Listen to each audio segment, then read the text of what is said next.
passe au rapport 69, l'approbation du compte administratif 2022 du budget principal. Je passe la parole à Imad Azouz. Merci Monsieur le maire. Je vous propose ce soir de revenir sur le fait marquant du compte administratif qui retrace les dépenses et les recettes réalisées sur l'exercice 2022. Commençons par les taux de réalisation constatés sur chaque section. En fonctionnement, tout d'abord, les recettes présentent un niveau d'exécution de 101%. Et il est relevé particulièrement des taux dépassant les 100% sur le secteur des recettes fiscales et les dotations. Les réalisations atteignent, elles, 99,5% en dépenses, dont près de 100% sur la masse salariale et plus de 98% pour les dépenses d'activité. Comme vous le savez, nous le répétons chaque année, le niveau des dépenses de fonctionnement doit être nuancé compte tenu des reversements importants imposés par la loi à la ville de Nanterre. En effet, les dépenses liées à la péréquation et flux versés au territoire POLD à travers la FCCT ne correspondent pas aux activités municipales mises en place pour répondre aux besoins des Nantériens. En 2022 et après retraitement, c'est environ 200 millions d'euros de dépenses de fonctionnement qui restent aux Nantériens, soit 2051 € par habitant. Cela représente une hausse de 100 € en 4 ans, soit une progression mesurée de seulement de 5%, et cela malgré un contexte inflationniste connu en 2022. Nous aurons d'ailleurs l'occasion de revenir plus tard en détail sur ce contexte. En investissement, par la suite, les taux d'exécution sont généralement plus bas. En recettes, il est constaté un niveau de 64%. Ce niveau n'est jamais très élevé puisque les cessions sont inscrites dans les investissements et se réalisent en fonctionnement. C'est une obligation comptable liée à l'instruction de la comptabilité M14. Les dépenses connaissent un niveau de réalisation, quant à elles, de 77%. Il en découle un résultat net pour 2022 s'élevant à 2,5 millions d'euros. Ceci a été inscrit dès le vote du budget de 2023 comme recette de fonctionnement. Plusieurs faits marquants sont venus contraindre les équilibres financiers pour 2022. Tout d'abord, l'équilibre est d'abord contraint par toutes les décisions de l'État depuis de nombreuses années ayant pour effet la suppression de la DGF en 2021 et d'accroître les contributions aux deux fonds de péréquation nationale et régionale, le FPIC et le FSRIF. La perte totale pour le budget nantérien totalise près de 41 millions d'euros. Comme indiqué précédemment, ce compte administratif a par ailleurs été bousculé par un contexte inflationniste. Celui-ci a généré une progression de 3,4 millions d'euros sur la masse salariale et 2,7 millions d'euros sur les fluides, sur une seule année. Le compte administratif traduit également la mise en œuvre des engagements municipaux que nous avons portés devant les Nantériens. Par exemple, nous avons consacré 45 millions d'euros pour le programme d'investissement en 2022, 31,3 millions d'euros réalisés en 2022 pour la transformation de Nanterre, 6,4 millions d'euros de travaux réalisés dont les équipements communaux et 7,4 millions d'euros sur d'autres dépenses, l'acquisition de matériel, véhicules, mobilier. Ce programme d'équipement est composé de 53 opérations pluriannuelles qui ont fait l'objet pour la première fois d'une classification en fonction de l'impact sur l'environnement. Le code couleur est assez simple. Les opérations classées vertes ont un impact favorable, grisées sont sans impact sur l'environnement et bruns sont avec un impact qui est défavorable. Il s'agit pour Nanterre d'une première étape d'évaluation qui reste à approfondir et à généraliser sur l'ensemble du budget. Pour cette première évaluation partielle réalisée en 2022, il apparaît, par exemple, comme vous le voyez sur le graphique, 76% des dépenses d'équipement de la ville ont un impact favorable, 5% ont un impact neutre et 19% sont considérés comme défavorables.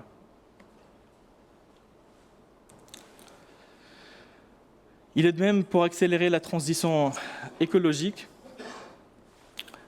comme par exemple la progression de la part de l'alimentation bio et durable dans les écoles, l'extension des parcs des anciennes mairies, le lancement du plan vélo. Nanterre est une ville pour toutes et tous, grâce au logement, dans le déploiement d'une plateforme de numérique pour le suivi des dossiers et les demandes de logements sociaux, la santé avec la construction d'une nouvelle maison de santé, les droits des femmes avec l'ouverture de la maison des femmes, et aussi la réussite de la mixité, grâce aux aménagements, le déploiement de la transformation des quartiers populaires, l'éducation, comme par exemple la poursuite du plan de déploiement numérique dans toutes les écoles, et l'épanouissement de tous grâce à la réhabilitation, par exemple, du théâtre, des amandiers, la reconstruction des vestiaires guillemets. Aussi, la lutte contre les incivilités, le remplacement de 20 caméras et le poursuite du déploiement de la vidéoprotection, ainsi que le développement de la participation citoyenne grâce à la Fabrique du futur, la mobilisation du Conseil citoyen de la transition écologique et du Conseil municipal des jeunes, ainsi que la première édition de la Bourse de la transition écologique. Pour finir, je vous propose d'examiner les ratios financiers de 2022. Tout d'abord, il est constaté une épargne nette dégradée qui devient négative en 2022 pour atteindre moins 2,5 millions d'euros. Comme nous l'avons indiqué dans le rapport, les comptes 2022 ont été particulièrement touchés par l'envolée des prix, générant une hausse de dépenses dont le niveau et le rythme a été beaucoup plus important que prévu en début d'année. Pour autant, Nanterre maîtrise son recours à l'emprunt avec 3,6 millions d'euros d'encours supplémentaires en un an. La capacité de désendettement de la ville reste quant à elle satisfaisante avec 9,6 années, soit un niveau en dessous du seuil de prudence fixé à 12 ans. Je vous propose d'évoquer plus en détail ce volet lors de la présentation du rapport annuel de la dette prévu plus tard dans la soirée. Merci beaucoup, Imed, pour cette présentation d'un document qui en lui-même n'apporte que des modifications marginales par rapport à notre suivi budgétaire et atteste de notre rigueur dans l'exécution de ce budget soumis à des contraintes sans précédent.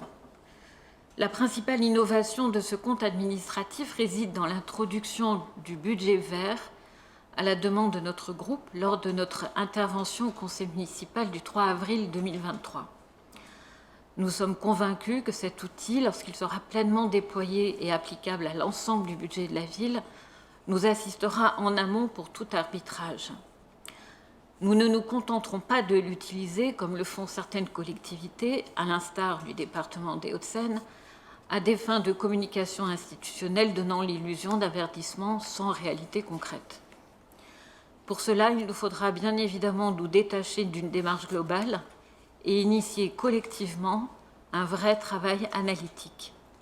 Ainsi, par exemple, les appréciations sur les programmes de développement des logements sociaux, qualifiés dans le présent document de neutres pour l'environnement, doivent intégrer l'amélioration éventuelle des caractéristiques énergétiques des bâtiments. Sans en tirer de conclusions hâtives, nous relevons que la vidéoprotection fait partie des quelques points considérés comme étant négatifs pour l'environnement. À minima, cela nous oblige à être encore davantage attentifs sur les choix du matériel, son entretien et son utilisation. Plus que jamais sur ce sujet, le travail de concertation doit être poursuivi en liaison avec les habitants et l'ensemble des acteurs concernés. Avec la conviction qu'aucune concession ne doit être faite sur nos investissements dans le domaine éducatif, socle essentiel de la vitalité future de notre société, nous relevons aussi que le projet numérique 2E2N est préjudiciable en matière environnementale. Ce diagnostic appelle de futures concertations, tant dans la conception des développements futurs de cet outil que dans son exploitation par les utilisateurs. Sur chacun de ces thèmes, il nous faut engager un travail de terrain au plus proche des concepteurs, installateurs, utilisateurs et bénéficiaires. Il s'agit, comme nous l'évoquions dans notre intervention du 13 février, de développer intelligence collective et auto-organisation en exploitant toutes les transversalités. Cette approche concertée existe déjà à la mairie de Nanterre, comme l'atteste la grande récolte des agents municipaux. Travailler autrement, mutualiser les équipements, partager les ressources communes sont des axes forts à l'origine de quelques-unes des 171 propositions issues de ces temps de travail. Cette dynamique de liaison, de réflexion et d'action est également à l'œuvre dans notre société. En témoigne la résonance des mobilisations à l'annonce de la dissolution des soulèvements de la terre, regroupement pacifique d'une centaine d'organisations, de collectifs, la Confédération paysanne, les Amis de la Terre France, Attaque, Youth for Climate, Extinction Rebellion, et surtout de nombreux soutiens individuels. Qu'il s'agisse des projets de méga-bassines de Sainte-Soline, de la ligne du TGV Lyon-Turin ou du projet d'artificialisation des sols de Die, mené sans concertation. Ces citoyens fermement engagés sont avant tout des citoyens éclairés. Ils sont écœurés, mais en aucun cas découragés, par un gouvernement qui espère encore masquer des condamnations récurrentes sur son inaction climatique par une instrumentalisation biaisée du droit. Ce gouvernement devra un jour répondre de ses choix face à l'histoire. C'est en effet un non-sens historique de se focaliser sur les notions fictives de groupement de fait et d'éco-sabotage, quand le seul défi est de questionner nos priorités et les moyens de lutter contre le réchauffement climatique. C'est un non-sens historique que des services de l'État soient instantanément mobilisés pour étouffer toute protestation.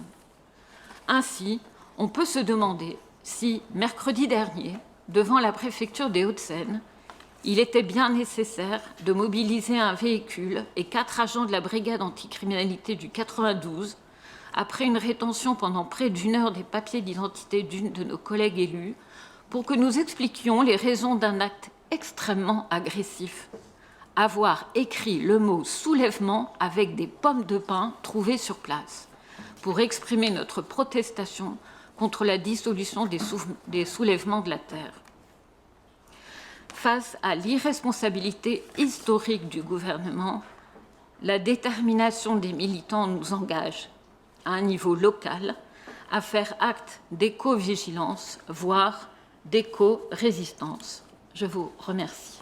Monsieur le maire, chers collègues, je ne savais pas que la revue budgétaire de la municipalité l'année 2022 nous amènerait sur des événements nationaux et plus récents. Mais moi, je voudrais vous remercier sur la forme, sur la qualité du travail qui a été fait. La présentation budgétaire est, me semble-t-il, beaucoup plus claire que ce qu'elle a été au début de mandat. Donc, je voudrais remercier les équipes et les élus qui ont travaillé dessus. Je me félicite comme vous. Je trouve que l'idée qui a été décrite d'une charte environnementale pour le fléchage des investissements de la mairie est une chose positive, qui a été aussi initiée dans d'autres collectivités, que ce soit l'État ou d'autres mairies. Donc sur la forme, moi la seule chose qui m'embête, c'est qu'on avait demandé depuis 2 ans maintenant une projection à 5 ans qu'on n'a toujours pas. Et je vous serais reconnaissant de bien vouloir nous la transmettre. On n'est pas le seul groupe à la demander. Mais sinon, non, je voudrais en tout cas saluer le travail qui a été fait. Alors sur le fond, vous ne serez pas surpris. Moi, je trouve que le budget n'est pas à la hauteur. Les comptes n'y sont pas. Je ne vais pas revenir sur les divergences que j'ai sur les calculs du budget. On y revient régulièrement. Je pense que ça agace tout le monde. Mais on va dire que voilà, sur le budget de fonctionnement, en retraitement, on est plutôt entre 2300 et 2500 euros par habitant, ce qui fait de la ville de Nanterre une ville très bien dotée. Et effectivement, même s'il y a des contraintes budgétaires qui ont été rappelées, je pense qu'on devrait se féliciter en fait, de disposer d'un tel budget. Même vous admettez, en fait, pendant des années, après avoir dit pendant des années aux Nantériens qu'on vivait dans l'indigence, vous admettez vous-même qu'on a un budget qui est quand même très conséquent. Alors, du coup, maintenant, pour aller sur le fond, qu'est-ce qu'on fait de ce budget ? Alors, plutôt que d'écouter des longs discours, on a regardé un petit peu le budget 2022 et on l'a comparé un petit peu à ce que vous présentez comme vos priorités. Et puis cet exercice, nous, on l'a trouvé très riche, vraiment, en enseignement. Alors, on a parlé tout à l'heure, et je pense que c'est un sujet qui nous interpelle tous, de la priorité, la lutte contre la crise du logement, et que votre priorité était effectivement de prévenir la prochaine crise du logement. Vous avez encore fait récemment une sortie dans la presse, je crois que c'était le JDD. Pourtant, en regardant les budgets investis en 2022, donc c'est ce qui a été dit, à peu près 44 millions d'euros d'investis, on trouve 0 euros dans la politique du logement pour tous investie. Donc, je trouve que c'est quand même très intéressant pour une priorité. C'est vos chiffres, hein, je cite vos chiffres. Et on trouve 20 000 euros seulement en 2022 qui ont été investis dans la constitution d'une réserve foncière. Là encore, on peut s'interroger sur ce que vous appelez une priorité. Je pense que c'est bien qu'on parle aussi de l'écologie, puisque c'est pareil, hein, quand on va dans la section investissement, l'écologie, je pense que, au-delà de nos divergences partisanes, je pense qu'on est tous d'accord pour dire qu'il y a effectivement un sujet, une urgence à agir pour le climat. Et quand on regarde, pareil, dans la section d'investissement, sur les 44 millions d'euros d'investissement, qui sont déjà en baisse par rapport à l'an dernier, on a 108 000 euros dans la politique de préservation des ressources et 145 000 euros d'investissement dans les mobilités douces. Ce sont vos chiffres, encore une fois, donc si vous ne les connaissiez pas, ça m'étonne un petit peu. Et puis on peut reparler aussi accessoirement de la constitution d'une police municipale dont vous faites grand cas. On voit bien que la difficulté quotidienne, par exemple, là, à travers les questions, pose question. Je crois comprendre que vous n'avez pas pu recruter plus de 3 agents alors que ça fait 3 ans que vous êtes dessus. À qui allez-vous faire croire que vous allez atteindre le modeste objectif de 25 policiers municipaux en fin de mandat dans 3 ans? Donc voilà, nous on s'interroge sur la cohérence. Donc troisième question, avec ce budget conséquent, et puis en plus c'est mieux que l'auto parce que tous les ans on a un budget qui tombe et qui est élevé. Et puis l'an prochain il sera encore supérieur à celui de cette année, puisque ce que vous oubliez de dire c'est que le budget n'a jamais été aussi élevé. Est-ce qu'on a des services publics satisfaisants? Parce que la question c'est pas de savoir si on a 283 millions d'euros de budget de fonctionnement ou pas. La question c'est de savoir si les services publics offerts aux Lantériens pour ce montant-là sont satisfaisants et correspondent aux priorités qu'ils veulent. Alors, objectivement, et puis de savoir aussi si le personnel municipal dispose des conditions de travail suffisantes pour fournir un service public de qualité. Mais là encore, je reviens à mes questions. Est-ce que Nanterre est une ville propre? Non. Non. Est-ce que Nanterre est une ville de la réussite scolaire? Non, on y reviendra. Est-ce que Nanterre est une ville sûre? On en a eu un exemple là par la question de la riveraine. Non. Est-ce que Nanterre est une ville, autre exemple, où l'accès aux soins est facile? Non. Est-ce que Nanterre est une ville où la mixité sociale est réelle et non pas théorique? Est-ce que dans tous les quartiers on a une vraie mixité sociale? Vous savez bien et vous souriez vous-même, monsieur le maire, que ce n'est pas le cas. Alors, on nous a demandé ce qu'on proposait pour être bref. Nous, plutôt que de faire de l'idéologie, on vous l'a déjà dit, ça fait 3 ans que je vous le répète, on propose de repenser le service public offert aux Lantériens, non pas en considérant le secteur privé ou l'État comme un repoussoir, mais plutôt comme des partenaires. Et donc cela veut dire concrètement, puisque vous demandez des chiffres, on vous les donne. Effectivement, la priorité, c'est de lutter contre les émissions de gaz à effet de serre. Donc ça voudrait dire lancer un plan Marshall de la transition écologique en agissant sur les émissions des bâtiments vieillissants, notamment du parc de Nanterre Coop Habitat, et aussi en soutenant les ménages les plus modestes pour réaliser ces travaux. Ça pourrait être, par exemple, puisque vous voulez des chiffres, de mobiliser un budget pluriannuel de 5 à 6 ans de 100 à 120 millions d'euros qui pourrait et même devrait être abondé à la fois par l'État, mais aussi par les acteurs privés. Ça pourrait être aussi constituer une vraie politique de mixité sociale dans chacun des quartiers de Nanterre, même si on part d'une réalité qui effectivement n'est pas simple. Ce serait une mixité qui serait non pas proclamée mais réelle, en acceptant une hausse des logements libres pour attirer des ménages, disons, plus favorisés dans les quartiers de Nanterre où le taux de logement social est par exemple supérieur à 40%. Parce que, et je reviens à mon sujet sur l'éducation, ce n'est qu'à ce prix-là, au prix d'une vraie mixité sociale, et vous le savez, au-delà du mérite du personnel enseignant, au-delà du mérite des personnels qui œuvrent pour la réussite scolaire à Nanterre, le premier facteur déterminant, c'est la politique de logement. Et quand on concentre les difficultés dans les mêmes zones scolaires, il est difficile pour tous les personnels impliqués de faire des miracles. Enfin, ce budget, on l'a dit, il doit comprendre effectivement des annonces fortes, celles par exemple, et on s'en félicite, de réhabilitation de quartier, on a parlé du Parc Sud, ça a été l'objet aussi de questions aujourd'hui, mais elle ne peut pas faire l'impasse aussi sur la gestion au quotidien et le vécu au quotidien des habitants et des habitants de Nanterre et nantériens sur la qualité de service qui leur est rendue tous les jours. Inondation de parking dans les immeubles, problème d'incivilité, problème de délinquance routière, problème d'accès aux services médicaux et j'en passe. Et donc, oui, les grandes annonces, c'est bien, mais un service public de qualité au quotidien, c'est mieux.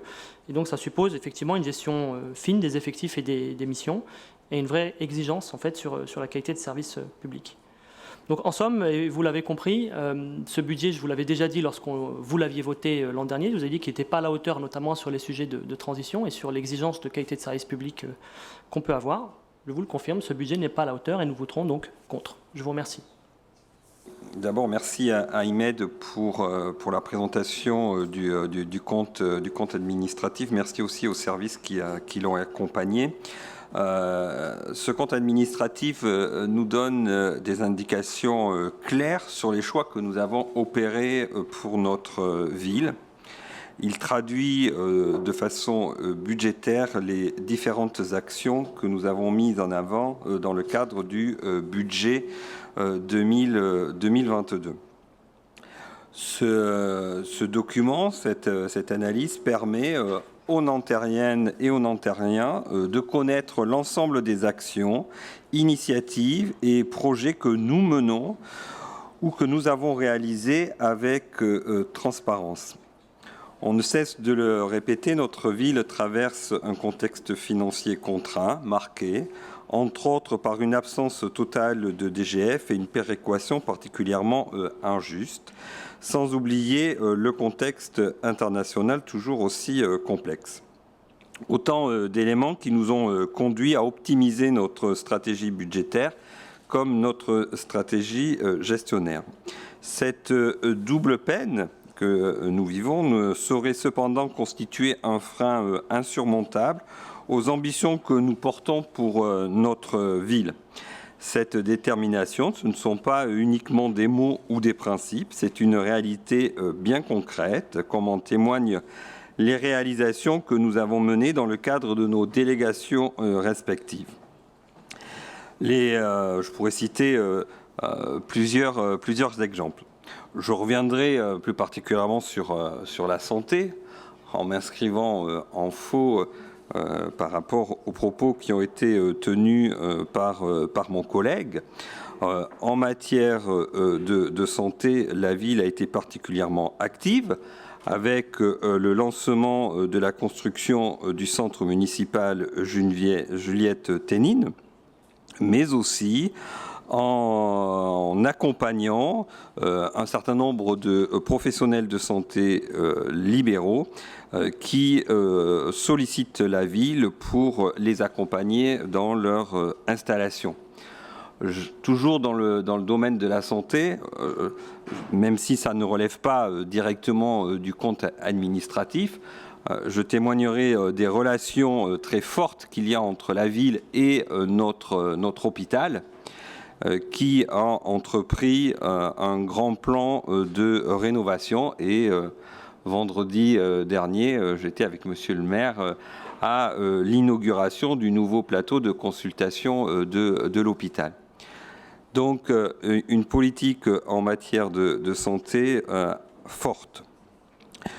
On pourrait également citer nos actions en matière de première enfance, même si on doit avoir une attention toute particulière sur les questions de recrutement. Nous avons un engagement financier important en matière d'accueil qui reste soutenu malgré les difficultés que nous pouvons rencontrer. Et on parlait de perspectives tout à l'heure. Nous avons dans ce domaine-là un certain nombre de projets, notamment dans le quartier du Petit Nanterre et dans le quartier d'Égout. Si on prend un autre exemple, dans le cadre du soutien au secteur associatif, alors ma collègue serait plus à même d'intervenir sur ce sujet-là, mais la ville reste un partenaire majeur pour les associations, et ce soutien se traduit et s'est traduit notamment lors du vote du dernier budget. Enfin, et on évoquait tout à l'heure les questions des habitants en préambule de ce conseil municipal. Le succès et l'importance des conseils de quartier constituent un signe supplémentaire de dynamisme de nos quartiers, et ils sont souvent en pointe sur de nombreux sujets. On pourrait citer par exemple la création au sein du quartier de la Boule-Champierreux d'une aire de jeu inclusive, une initiative portée par les habitants. Dernier élément, j'ajouterai nos actions menées en matière de sécurité. Là aussi, ça fait référence à l'intervention d'une habitante tout à l'heure. Il nous faut aller plus loin dans ce domaine, malgré les difficultés que nous rencontrons. Ça a été évoqué à plusieurs reprises, notamment en matière de recrutement, mais nous ne baissons pas les bras sur ce sujet-là. Voilà, ce compte administratif retrace notre ambition que nous avons mise en œuvre au cours de l'exercice 2022. Nous n'avons jamais renoncé face aux difficultés et cette ambition reste notre fil conducteur pour les années à venir. Je vous remercie. L'investissement, ça ne se limite pas en termes de rénovation, pas de transition écologique à ce que vous avez cité, les quelques centaines de milliers d'euros. Il y a également la rénovation des bâtiments communaux et la construction de nouveaux bâtiments communaux qui ont des normes environnementales les plus élevées. Donc ça se chiffre en millions d'euros.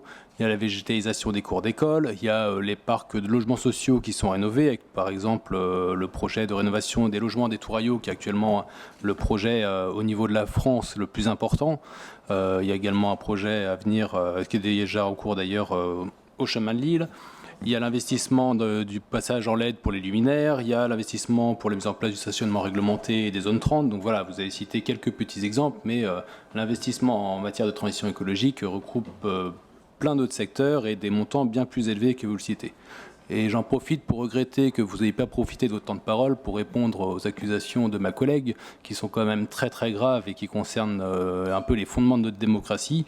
Est-ce que c'est normal qu'il y ait des militants écolos qui se retrouvent 3 jours en garde à vue pour des accusations pour terrorisme, dont notamment un élu Europe Écologie et Verts du sud de la France, qui s'est retrouvé 3 jours en garde à vue parce qu'il ressemblait sur une photo à un manifestant qui se trouvait à plusieurs centaines de kilomètres de chez lui, et de l'endroit où il se trouvait.